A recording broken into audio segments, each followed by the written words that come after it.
ये जो अपनी जमीन है, ये धरती है, इसका शेप क्या है? तो वो कहेंगे पहले हम समझते थे ये धरती है, जमीन चपटी है, फ्लैट है, अभी हमें पता चला कि ये गोल है।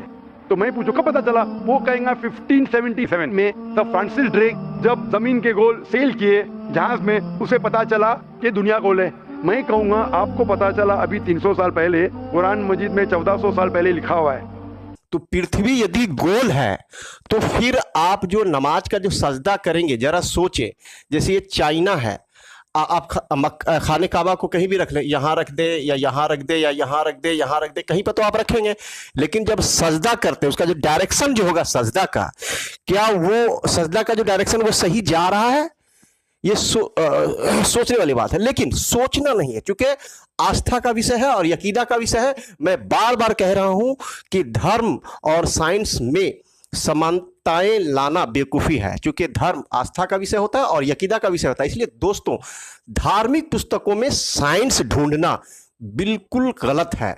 चूंकि अगर आप धार्मिक पुस्तकों में साइंस ढूंढेंगे तो फिर सवाल पे सवाल, सवाल पे सवाल। चूंकि धर्म सवाल करने के लिए मना करता है, लेकिन साइंस सवाल करो, सवाल करो, सवाल करो, सवाल करने की छूट देता है। ये दुनिया गोल है।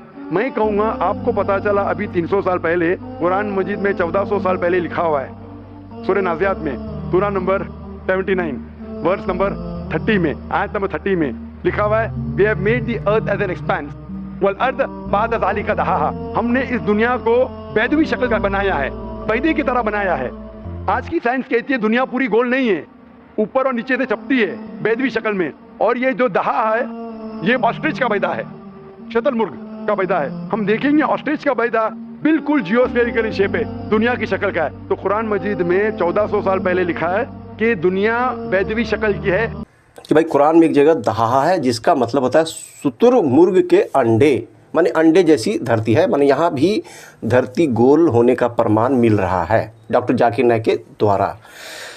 हालांकि कुरान में बहुत जगह चटाई जैसा बिछा दिया या बिछौने जैसा बिछा दिया या फैला दिया, मतलब इस तरह की जो बातें हैं वो कई एक जगह लिखी हुई है, माने कई आयतों में आपको मिल जाएगी।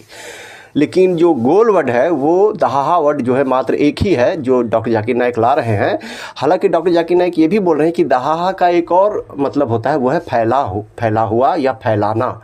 डॉक्टर जाकिर नाइक एक बिग बैंग वाली जो थ्योरी है इसी को लेकर काफ़ी पॉपुलर हुए कि भाई कुरान में बिग बैंग है। सूरे अंबिया की एक आयत है जिसमें कहा गया है कि क्या काफिरों ने नहीं देखा कि आसमान और जमीन मिले हुए थे और हमने उसे जुदा जुदा कर दिया। दोस्तों, यहाँ पर आसमान और ज़मीन को अल्लाह ताला ने मतलब जुदा किया, तो इससे एक मतलब धमाका हुआ। इसी को बिग बैंग कहा जाकिर नाइक ने। लेकिन दोस्तों, जहाँ तक साइंस की बात है, आसमान तो कोई चीज़ ही नहीं है, आसमान तो एक स्पेस है। जैसे धरती अगर गोल है, देखिए ये धरती अगर गोल है तो धरती के ऊपर हिस्से में भी आबादी है और देश बसे हुए हैं, नीचे भी आबादी है, देश बसे हुए हैं, इधर भी आबादी है और देश बसे हुए हैं, इधर भी आबादी है और देश बसे हुए हैं। तो जिन लोगों का घर होगा वो इधर उल्टे दिशा में होगा, इधर उल्टे दिशा में होगा, इधर उल्टे दिशा में, इधर उल्टे दिशा में। इनके लिए जो आसमान होगा वो इधर होगा, नीचे होगा। इनके लिए आसमान ऊपर होगा, इनके लिए आसमान इस तरफ होगा, इनके लिए आसमान इस तरफ होगा। तो भाई आसमान जो छत वाली बात कही गई है धार्मिक पुस्तक में कि आसमान जो है वो छत है, तो फिर छत जो है वो किस तरह का छत है, इसको आप जरा बताइए कि ऐसे गोल छत है। तो विज्ञान जो कहता है कि एक्चुअल में ये छत नहीं है, ये आसमान तो बस एक नाम है, एक्चुअल में ये स्पेस है, एक खाली जगह है जो हमें एक नीला दिखता है तो हम उसको आसमान मान लेते हैं। खैर दोस्तों, अगर आपको मेरी इन बातों पर यदि यकीन न हो रहा हो तो आप कमेंट कर मुझे सही जानकारी दें ताकि मैं अपनी बातों को वापस ले लूं और मैं भी आपसे कुछ सीखूं। इसलिए दोस्तों, अगर मैं गलत हूं तो आप कमेंट कर मुझे जरूर मशवरा दें।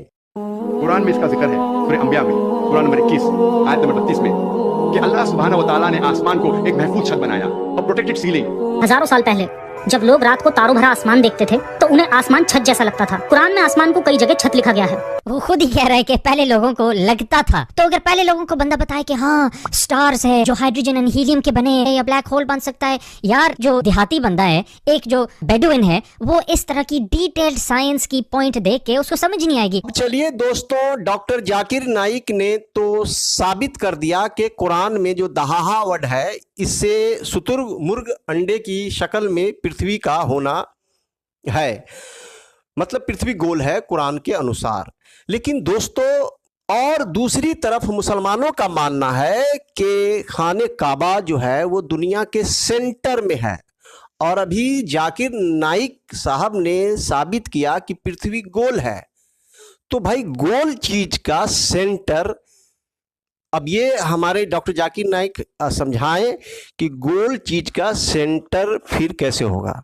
चकोर चीज है, जैसे चपटी चीज है चकोर, तो उसका सेंटर, बीच का सेंटर आराम से बन जाएगा, चारों साइड से बीच में एक सेंटर, वो तो मानी जा सकती है। यह जानबूझ के कुरान के वर्सेस को मिस इंटरप्रेट किया जाता है फ्लैट अर्थ की थ्योरी को साबित करने के लिए। चैप्टर 71 वर्स 19 में लिखा गया है, and Allah has made the earth for you spread out as a carpet. अब जिन लोगों को मिस इंटरप्रेट करना है वो कहते हैं कि spread out as a carpet का मतलब है बिल्कुल फ्लैट, लेकिन जो समझदार लोग हैं वो कहते हैं कि स्प्रेड आउट का मतलब है चारों तरफ फैला हुआ, वास्ट, एक्सपेंसिव, एक्सेसिबल बनाया धरती को।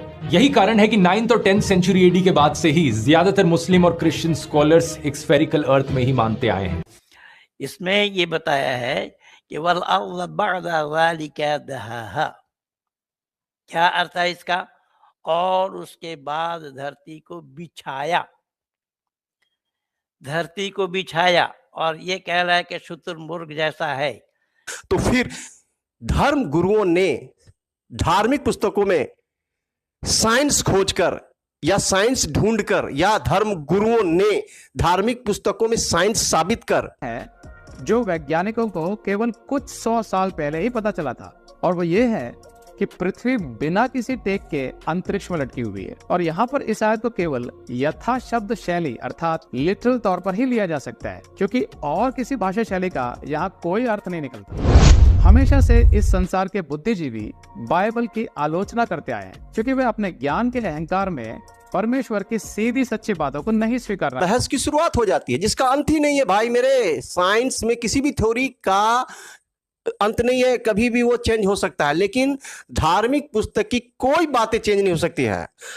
अगर दोस्तों मेरी वीडियो आपको अच्छी लगती है तो लाइक करें और वीडियो शेयर करें, और जाते जाते कमेंट करें कि मैंने जिस सब्जेक्ट पे वीडियो बनाई है क्या वो सही है, और अगर मैंने किसी तरह की कोई गलत बातें अगर बोल दी हैं तो इसके लिए मैं सॉरी बोलता हूं। और अगर किसी की धार्मिक अगर भावना को ठेस पहुंचती है उसके लिए भी मैं सॉरी बोलता हूं। हालांकि मैंने पूरी कोशिश की है कि इस वीडियो में किसी की धार्मिक भावना को ठेस न पहुंचे। दरअसल दोस्तों इस वीडियो को बनाने का जो मेरा मकसद है वो एजुकेशनल पर्पस से है कि लोगों में जानकारी जाए और लोग विज्ञान और धर्म को समझें। असल मेरा मकसद है कि लोग विज्ञान को समझें, क्योंकि विज्ञान आज की जो बहुत बड़ी चीज़ है, विज्ञान की तरक्की जो है आज हम लोगों को बहुत सारी सुविधाएं दी है, जीने का एक नया अंदाज दिया है। अगर आपको मेरी वीडियो अच्छी लगती है तो लाइक करें और शेयर करें, और जाते जाते सब्सक्राइब करना ना भूलें दोस्तों। तो नमस्कार, आदाब।